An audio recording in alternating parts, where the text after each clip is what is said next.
সামান্য বৃষ্টিতেই জমে পানি, তলিয়ে যায় ঘরবাড়ি, রাস্তাঘাট। এমন ভোগান্তি নিয়ে প্রায় এক যুগ ধরে বসবাস সিরাজগঞ্জ পৌরসভার কয়েক হাজার বাসিন্দার। ড্রেনেজ ব্যবস্থা না থাকায় এই সংকট তৈরি হলেও সমাধানের কোনো উদ্যোগ না নেয়ায় ক্ষোভ বাড়ছে বাসিন্দাদের মধ্যে। কোথাও হাঁটু সমান পানি, কোথাও আবার কোমরের কাছাকাছি। রাস্তাঘাট, বাসাবাড়ি সবই তলিয়ে আছে পানিতে। এমনকি পানিতে থই থই রান্নাঘর ও শোবার ঘরও।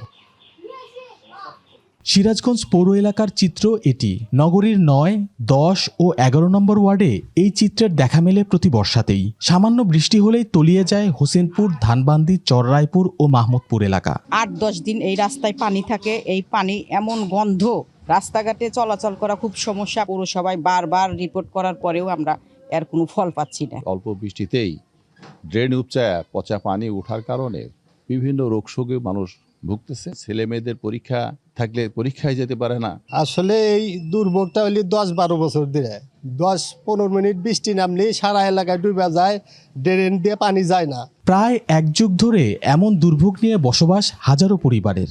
এ পরিস্থিতিতে অনেকেই বাসাবাড়ি ছেড়ে ভাড়া থাকছেন অন্য এলাকায়। যারা আছেন তারা প্রতিনিয়তই পোহাচ্ছেন অসহনীয় দুর্ভোগ। ড্রেনেজ ব্যবস্থা না থাকায় এমন সংকট বলছেন নগরীর বাসিন্দারা। বারবার তাগাদা দিলেও পৌর কর্তৃপক্ষ সমাধানের কোনো উদ্যোগ নেয়নি, এমন অভিযোগ তাদের।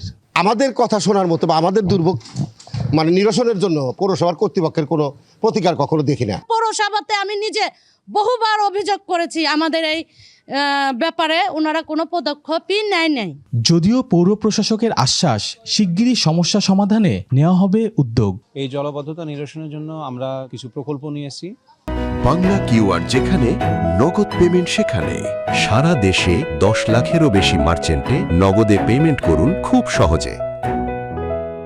যেমন রোয়াপাড়া এলাকায় আমরা ৭০ লাখ টাকার একটা প্রকল্প নিয়েছি। এই প্রকল্প রাস্তা এবং ড্রেনেজ সিস্টেম উন্নত করার। যে ড্রেনগুলো ইতিমধ্যে আছে সেই ড্রেনগুলো পরিষ্কার করা এবং পানি প্রবাহ এবং পানি নিষ্কাশন যাতে খুব স্মুথ এবং সুন্দর হয় সেটা নিশ্চিত করা। জলাবদ্ধতার এ অভিশাপ থেকে আদৌ কি মুক্তি মিলবে, নাকি কেবল আশ্বাসের বাণীতেই ঘুরপাক খাবে বাসিন্দাদের জীবন, উঠছে এমন প্রশ্ন। খালিদ হৃদয়, ডিবিসি নিউজ, সিরাজগঞ্জ।